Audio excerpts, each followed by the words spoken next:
کیا آپ نے کبھی سوچا ہے کیوں آج بھی کروڑوں لوگ محمد صلی اللہ علیہ وسلم سے محبت کرتے ہیں؟ آج سے میں آپ کے ساتھ شروع کر رہی ہوں حضرت محمد صلی اللہ علیہ وسلم کی سیرت کی ایک خاص سیریز، جس میں ہم سب مل کر سیکھیں گے آپ صلی اللہ علیہ وسلم کی بابرکت زندگی کے ہر واقعے کو۔ سیرت دراصل کیا ہے؟ یہ ہمارے پیارے نبی صلی اللہ علیہ وسلم کی پوری زندگی کا وہ خوبصورت ریکارڈ ہے جس میں آپ کے ہر عمل، ہر بات، ہر مسکراہٹ اور ہر آنسو کا ذکر موجود ہے۔ سوال یہ اٹھتا ہے کہ آج کے دور میں سیرت جاننا کیوں اتنا ضروری ہے؟ سیرت جاننے کی 3 اہم وجوہات ہیں۔ پہلی یہ کہ سیرت قرآن کی زندہ تفسیر ہے جہاں ہمیں عملی رہنمائی ملتی ہے۔ دوسری یہ کہ زندگی کا کوئی بھی مسئلہ ہو، اس کا حل آپ صلی اللہ علیہ وسلم کی سیرت میں ضرور موجود ہے۔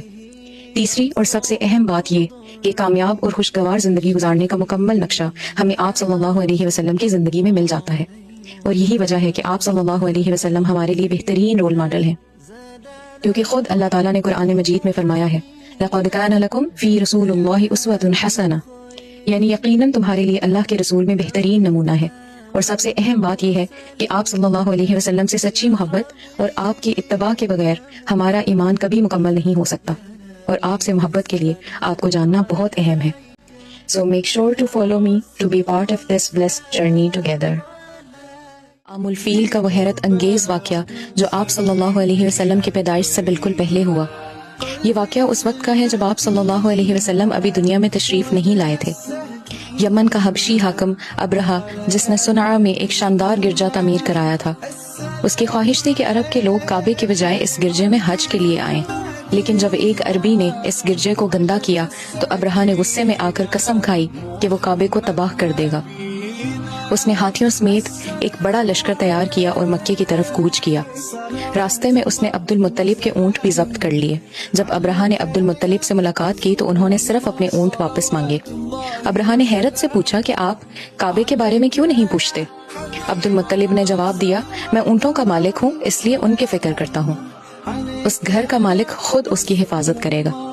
جب ابرہہ کا لشکر کعبے کے قریب پہنچا اور اس کے سب سے بڑے ہاتھی محمود کو کعبے کی طرف بڑھنے کو کہا گیا تو وہ رک گیا اور کعبے کی سمت جانے سے انکار کر دیا۔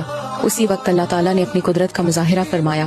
آسمان سے ابابیل کے جھنڈ آئے، ہر پرندے کے منہ اور پنجوں میں کنکری کے ٹکڑے تھے، جس کسی پر یہ کنکریاں گرتی وہ ہلاک ہو جاتا۔ اس طرح ابرہہ کا مکمل لشکر تباہ ہو گیا۔ یہ واقعہ کیوں پیش آیا؟ اللہ تعالیٰ نے اپنے مقدس گھر کی حفاظت اس لیے فرمائی کہ وہ جگہ پاک اور محفوظ رہے جہاں دنیا کے آخری نبی صلی اللہ علیہ وسلم کی تشریف آوری ہونے والی تھی۔ یہ واقعہ پوری دنیا کے لیے اس بات کا ثبوت تھا کہ اللہ کی قدرت کے سامنے کوئی طاقت کام نہیں آ سکتی۔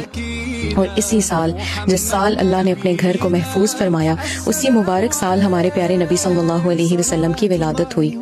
یہ محض اتفاق نہیں تھا بلکہ اللہ کی حکمت تھی جو آپ صلی اللہ علیہ وسلم کی تشریف آوری کا راستہ ہموار کر رہی تھی۔ اگلی ایپیسوڈ میں ہم جانیں گے حضرت محمد صلی اللہ علیہ وسلم کی ولادت کے معجزانہ واقعات۔ So make sure to follow me for the birth story of our beloved Prophet صلی اللہ علیہ وسلم۔